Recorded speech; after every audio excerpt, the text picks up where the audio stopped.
Ei, Sans! E aí? Quer ouvir o som mais irritante do mundo? Não.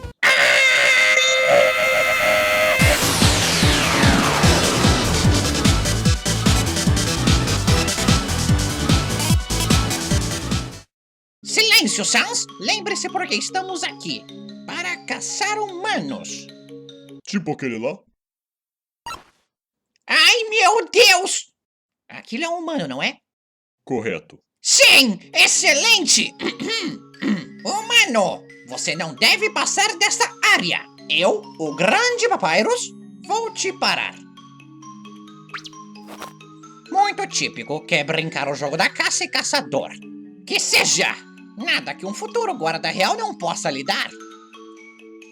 A criança foi embora. É o quê? Bem, eu sou um esqueleto com padrões muito altos. Eu sei fazer espaguete. Ah, não! Você atingiu todos os meus padrões!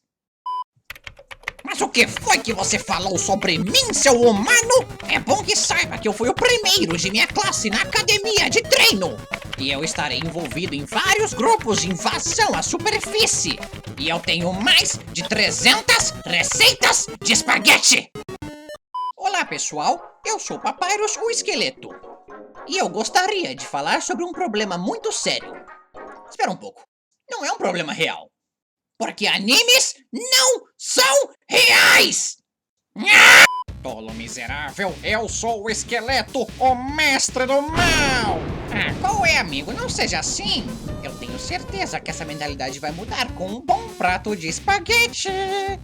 Eu não sei o que esse espaguete é, seu tolo!